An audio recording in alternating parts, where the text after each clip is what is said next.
الرحيم les poteaux roses maxay ka dhigantay macnaheedu les secrets la vérité cachée d'une chose les poteaux roses waxa la dhahdaa sirta amba wax qarsoon oo dad badan ka qarsoon la ogeyn sirta qarsoon ayaa loo yaqaanaa saabay macnaheedu ka dhigantahay tusaale wuxuu yiri c'est en cherchant dans les archives que nous avons découvert les poteaux roses intii aan ku jirnay aan baaraynay archive-ka iyo meesha ay wax noogu khabiisan yihiin intaan baaraynay ayaan la kulanay oo helnay sirtii qarsoonayd c'est en cherchant intii aan baaraynay dans les archives aan ka baaraynay meesha archive-ka ayaan que nous avons découvert aan helnay on ogaanay les poteaux roses sirtii qarsoonayd markaan archive-ka ka baarnay ayaan helnay tusaale kale wuxuu yiri c'est l'autopsie permettra de découvrir les poteaux roses des crimes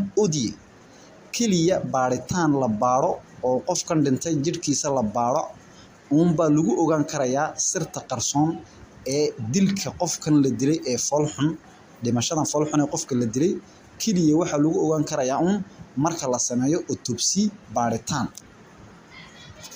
kelmadan kale haysano ama locution kale waxa weeyaan mettre la main au collet à quelqu'un gacan ku soo dhigis mettre la main au collet waxay ka dhigan tahay saisir quelqu'un par les coups mettre en état d'arrestation waa qof la soo qabtay oo gacanta lagu dhigo tunka soo qabashada sida askartu markay qof gacan tunka qabato oo kale weeyaan marka waxa la radaa mettre la main au collet tusaale wuxuu yiri j'ai lui mis facilement la main au collet et lui dit de retirer immédiatement ce qu'il avait dit tunkan soo qabtay waxaana ka dalbaday inuu masaxo amba uu ka laamo wixii uu yiri waan soo qabtay gacantan ku soo dhigo tunkan qabtay waxa tiri baabi oo meesha ka saar ayaan ka yiri marka mettre la main au collet waa gacan ku soo dhigis tunka soo qabasho weeyaan avoir faim waxay ka dhigan tahay recevoir une information être informé waa warkii oo heshid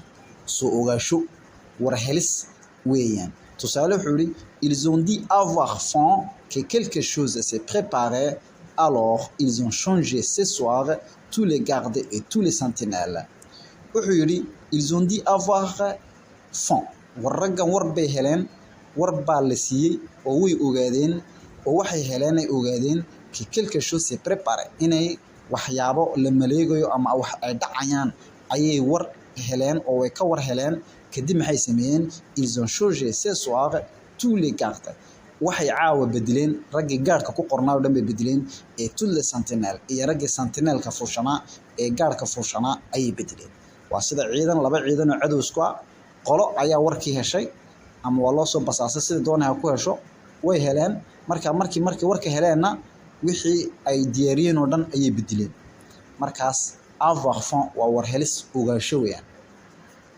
kelmadan kale asana afraad waxa weeyaan push p waxay ka dhigan tahay frapper de stupeur d'étonnement waa yaabis fajicis markuu qofku afka qabsado yaabo ee anagu orano afkiiba juuqda gabay oo kale wax la yaabo oo afka kala qaado qofku ayaa la dhahdaa tusaale wuxuu yiri Nicolas l'attendait push p ninka Nicolas isagoo yaaban oo fajicsan ayuu sugayay qofkan uu sugayay waxbuu ka sii maqlay ama waxbuu ku ogaaday isagoo markaa yaabsan oo fajicsan ayuu sugayay tusaale kale wuxuu yiri à cette réponse je suis resté push p jawaabta markay la isiiyay ee la iga yiri jawaabta afkiiba juuqday gabay waan yaabay waxaan ku celiyo ayaan garan waayay marka push p waa markuu qofku yaabo wax ka yaabiyo ama farxada noqoto ama wax naxdin ha noqoto ama war xun ha noqoto uu fajico afka kala qaada la dhadaa marka wuxuu yiri à cette réponse jawaabta marka la isiiyay je suis resté push p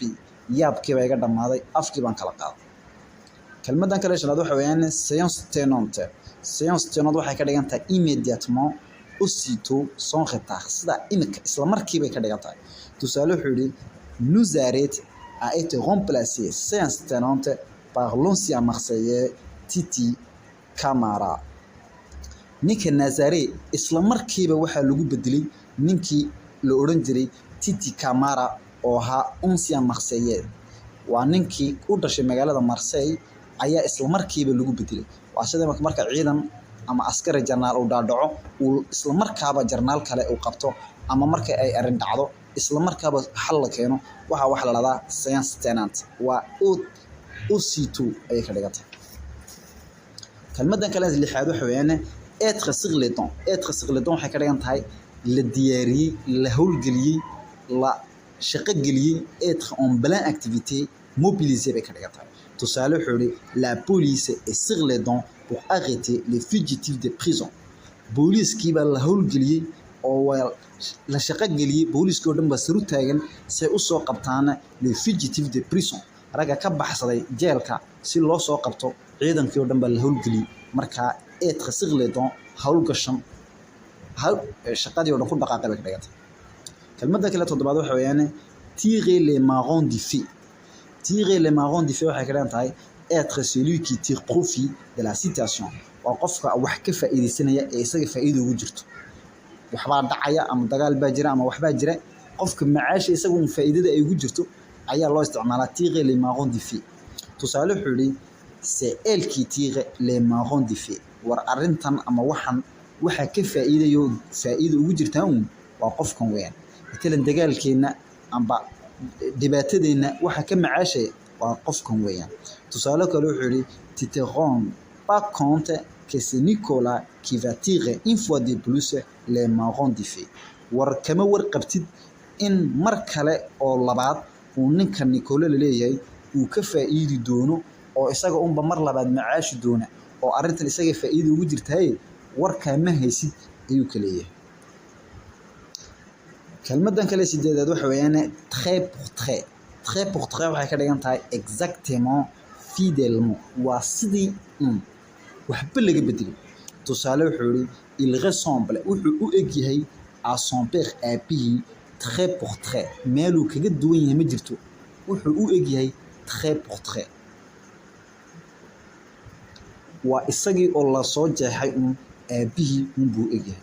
waa sida matalan adoo lagu dhaado cashir qor waxa halkaa ku qoran siduu u qoran yahay u qoroo kale laga dhaado weeyaan, amaba u eg ambaba sidii oo kale ama amar qaadasho kale. amar sheefkaaga amarkiisa waxa u qaadataa très pour très, sida ay tahay u qaado à la lettre u qaada laga.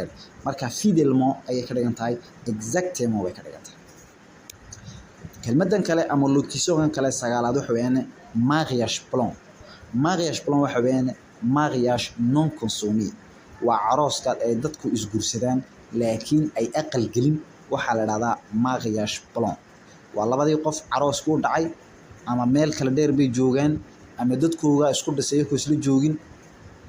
marka carooska u dhacay laakiin caruuskii iyo caroosadii islama joogaan, kala meel bay joogaan ama weli ma aqal gelin.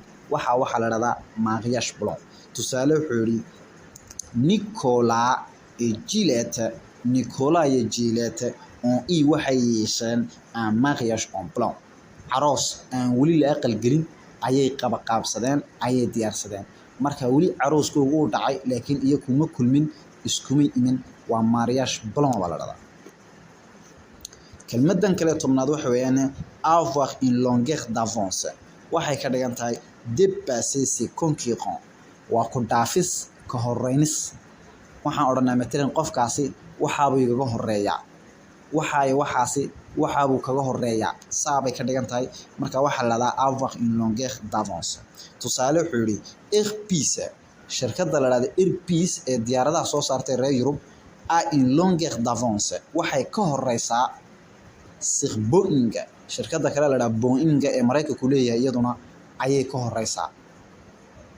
tusaale kale wuxuu yidhi les riches. dadka lacagleydu ont une longueur d'avance. waxay kaga horeeyaan sur les pauvres. dadka masaakiinta waxay kaga horeeyaan sur la gestion de leur argent ama la façon de gérer leur argent. sida ay lacagtooda ay u maamulaan ayay dadka lacagleydu kaga horeeyaan dadka masaakiinta.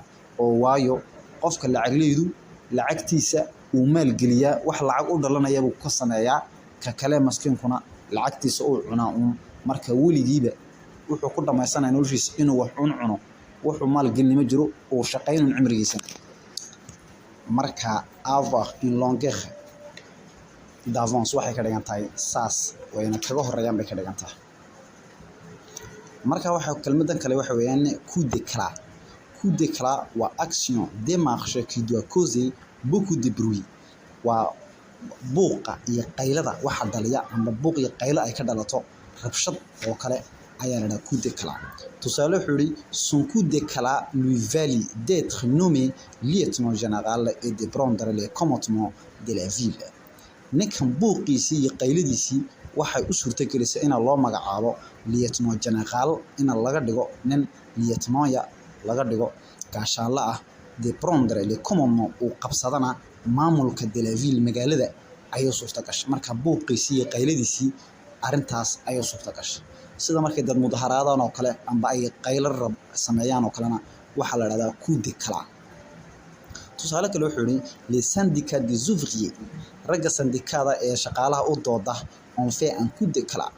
waxay sameeyeen rabshado iyo buuqii qayladii ay sameeyeen oo waxay u sameeyeen pour faire entendre say u maqashiyaan oo loo dhageysto les ras-le-bol in ay cadhaysan yihiin oo ay ka taagan yihiin ay hadal khaatiyaan ay dib dambe ay samir kareen inay muujiyaan ayay u sameeyeen un coup d'éclat.